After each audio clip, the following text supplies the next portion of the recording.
President Trump hasn't even stepped foot into office yet, and he's already making America safe again. Mexico cracking down on illegals after Trump announcing he'd slap them with a 25% tariff if they didn't stem the flow of this unprecedented invasion. The New York Times reporting the immigration surge under Joe Biden, the highest in U.S. history. The tide is turning in deep blue cities like New York, 25 migrant shelters shutting down by year's end. ICE now revealing that there are about 800,000 illegals in New York City alone. Nearly an estimated 60,000 of them are illegals with criminal convictions. And 1,000 of those members of the brutal Venezuelan prison gang, Tren de Aragua. New York City Mayor Eric Adams also met with incoming border czar Tom Zoman, and he shocked the nation when he called out the Democrat hypocrisy. We have 500,000 children who had sponsors in this country that we can't find. We can't find them. We don't know if they're doing child labor. We don't know if they're doing sex crimes. We don't know if they're being exploited. And of course, the fake news is now in overdrive, trying to explain away the 500,000 missing migrant children figure. I just saw this recent report from CBS News. They're calling it a paperwork problem, that just on paper, they can't find all of these hundreds of thousands of kids. This video right here we're about to show you, does this look like a paperwork problem? This right here, this is video of a 5-year-old troopers found in the backseat of a human smuggler's car moments after crossing the border. God only knows where she was going to end up. Or how about this child? One of the many found wandering in the desert and then rescued by Texas troopers. Venezuela, mamá. Venezuela? ¿Sí? ¿Qué tantos años tienes? ¿Dos años? ¿No vienes con tu mamá y tu papá? ¿No?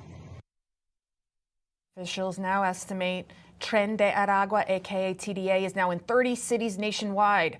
Sanctuary city laws even prevents ICE agents from picking guys like these up. I mean, look at them.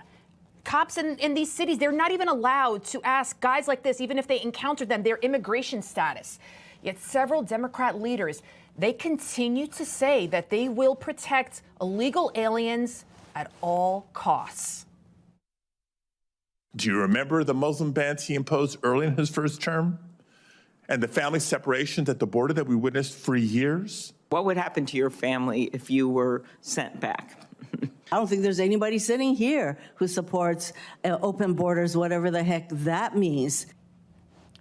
For years, President Trump has been sounding the alarm about the criminal illegals pouring into our nation from more than 130 countries worldwide. Dead bodies of innocent American girls and women, they're continuing to pile up, from Laken Riley to 12-year-old Jocelyn Ngare.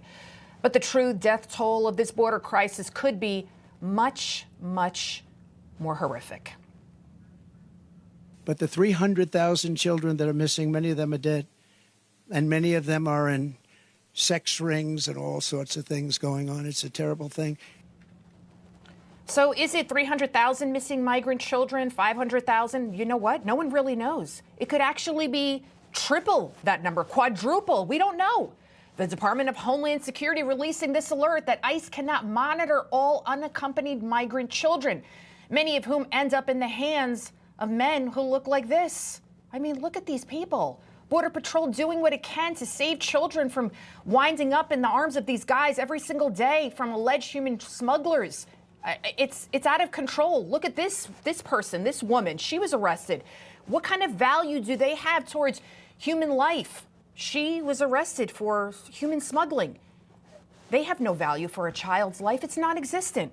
The mainstream media, it's not even covering this humanitarian crisis. He loves the Constitution. He fights for what's right. He hates the bad guys. He's a freedom warrior. He's your freedom warrior. Watch Carl Higbie every weekday on Newsmax.